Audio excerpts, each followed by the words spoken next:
7h, 9h. Europe 1 matin. Il est 7h11 sur Europe 1. Dimitri Pavlenko, vous recevez ce matin le membre et porte-parole du collectif 19, Frédéric Francel. Bonjour Frédéric Francel. Bonjour. Bienvenue sur Europe 1, le collectif 19 pour 19e arrondissement, au nord-est de Paris, où vous vivez depuis des années. Vous dénoncez l'omniprésence du crack, l'insalubrité, l'insécurité, les incivilités dans le quartier. Alors, il y a eu un temps l'occupation du jardin des Halles par les toxicomanes. Il y a eu celui de Forceval. Il y a le quartier de la Rotonde aussi à la Villette. Alors en ce moment, la scène du crack, elle a élu domicile dans la station du métro Stalingrad, Frédéric Francel. C'est une scène tournante finalement, cette scène du crack dans l'arrondissement. Tout à fait. En fait, le truc, c'est que la police a créé les poursuit. Donc du coup, comme ils les poursuivent, ils essayent de se cacher à d'autres endroits. Comme M. Nunes a mis énormément de forces de police dans le quartier. Préfet de police de Paris, Laurent Nunes. Ouais. Il a mis plein de forces de police dans le quartier. Donc effectivement, ils sont traqués un petit peu partout. Et pour éviter justement la police, ils se réfugient dans le métro ou dans des endroits plus éloignés. Dans tous les interstices de la ville, de toute façon. C'est exactement ça. Mais pour les auditeurs d'Europe 1 qui vous écoutent, Frédéric Francel, qui ne connaissent pas forcément le 19e arrondissement, ça ressemble à quoi le crack dans le métro, le crack au quotidien en bas de chez soi, Frédéric Francel? Alors c'est très très compliqué parce que ce sont des personnes qui sont complètement limite déshumanisées et qui sont surtout ailleurs une fois qu'elles ont consommé leurs produits. Ce qui fait qu'elles n'ont pas l'impression de vivre en société. Donc elles peuvent très bien en fait déféquer devant vous ou uriner, ou ça c'est en fait dans le meilleur des cas. Mais ce qu'il y a, c'est que dans le métro par exemple, on peut les retrouver en train de faire la manche de façon très très agressive, en train de menacer des gens. Ils se courent après, ils s'invectivent, ils se hurlent dessus, ils se battent parce que le produit n'est pas bon, il n'y en a pas assez, ou ceci ou cela. Enfin voilà, c'est ça, c'est une insécurité, enfin au moins un sentiment d'insécurité particulièrement élevé, parce que justement ils sont partout et qu'on ne sait pas en fait ce qu'ils vont vouloir. C'est soit ils vont vouloir vous prendre simplement un peu d'argent, soit des fois ça va pas suffire et puis ils ont juste envie de se défouler sur quelqu'un. Mais vous, ça vous est arrivé de vous faire agresser, de vous faire un oui, peu... ça m'est déjà arrivé plusieurs fois, même récemment, donc c'était lundi dernier. Je rentrais, il était 21h, c'était pas très, très tard non plus.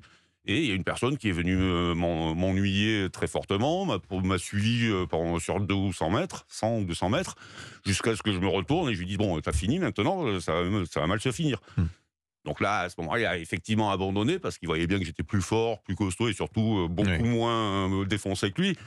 Mais vous êtes un homme, c'est une femme, des enfants, voilà, c'est très compliqué, des personnes âgées. C'est ça, c'est très compliqué. Et moi, je connais plein d'adhérents, enfin de membres de notre collectif qui ne sortent plus, qui ne vont plus au cinéma, qui ne vont plus au théâtre, ni rien du tout, parce qu'elles ne peuvent pas sortir, ou alors elles y vont, mais en Uber, en taxi, d'une manière ou d'une autre. Interdit de voie publique dans son propre quartier. Quasiment, oui, c'est ça. Alors, vous êtes combien dans le collectif? Parce que c'est intéressant, vous documentez tout ça au quotidien, c'est filmé, vous mettez ça sur les réseaux sociaux. On est assez nombreux parce que le collectif 19 en plus regroupe une trentaine d'associations un petit peu partout dans divers arrondissements, justement pour pouvoir vraiment documenter à travers tous les arrondissements où sont les craqués, et qu'on ne nous prenne pas vraiment pour des imbéciles, comme parfois en fait j'ai envie de vous dire, on vous croit, Frédéric Francel. Oui, vous. Oui. Mais les pouvoirs publics, justement, parce que vous nous avez parlé du préfet de police, Laurent Nunes, il y a un plan crack qui est décrété donc depuis maintenant presque 2 ans. Ça produit ses fruits. Est-ce que les choses avancent?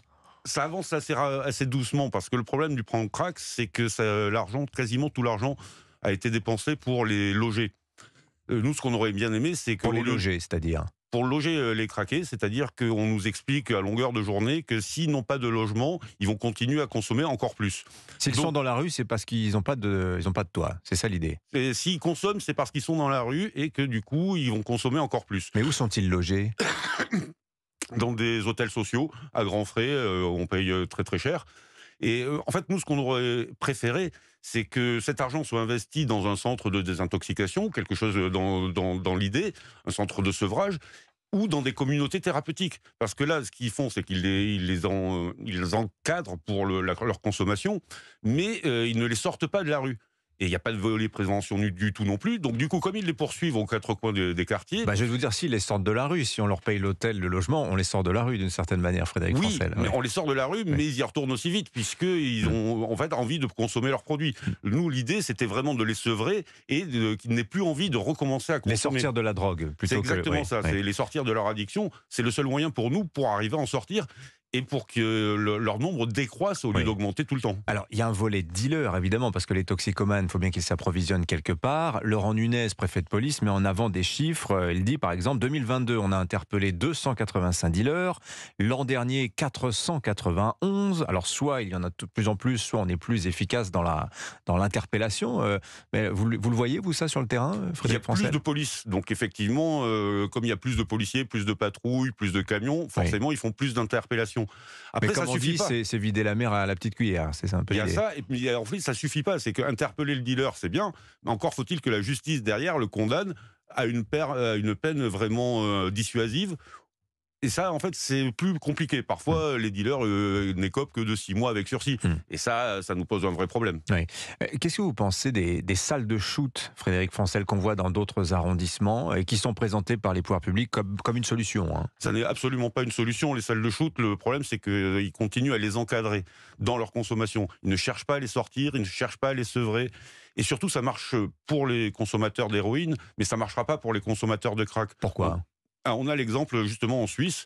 Il y a une salle de shoot qui s'appelle le Kessis et qui donc est connue de. Qui est à Lausanne, je crois, non? Oui, voilà. Ou à Genève, je ne sais plus. Enfin, oui, Et Genève. cette structure donc accueille depuis très longtemps en fait des consommateurs d'héroïne. En revanche, avec les consommateurs de crack, là, ils ont été interdits en novembre d'accéder à cette salle parce que leur consommation n'est pas identique à celle des consommateurs d'héroïne. Ils sont hyper excités une fois qu'ils ont consommé leurs produits, donc ils n'arrivent pas à rester dans une salle, ils ont tout le temps envie de bouger, ils sont surexcités. Le consommateur d'héroïne, une fois qu'il a pris son héroïne, il a envie de dormir. Le consommateur de crack, il a envie de courir, de sauter, et puis de reprendre du crack surtout. Donc le problème, c'est que ils vont peut-être l'accueillir pour qu'il puisse consommer, mais ensuite il va ressortir pour aller agresser des gens, pour retrouver du produit, pour revenir consommer. Oui. Donc c'est pas une solution pour nous. Mais vous avez l'impression que c'est insoluble, ce problème du crack, Frédéric Foncel? Non, c'est pas insoluble. Ce qu'il faudrait, c'est c'est adapter les solutions pour arriver à les sortir justement de leur addiction. Tant qu'on essaiera juste de les poursuivre ou de les encadrer dans leur consommation, on n'en sortira pas effectivement. Par contre, si on essaye de les sortir, de les sevrer, de les accompagner dans des communautés thérapeutiques, là à ce moment-là, on aura peut-être une chance d'en sortir. Merci à vous, Frédéric Foncel, d'être venu témoigner ce matin au micro d'Europe 1 au nom du collectif 19. On peut vous suivre sur les réseaux sociaux où là on voit ce qui se passe en bas de chez vous au quotidien. C'est assez effarant. Merci à vous d'être venu sur Europe 1. Merci à vous de m'avoir invité. Je vous en prie, bonne journée.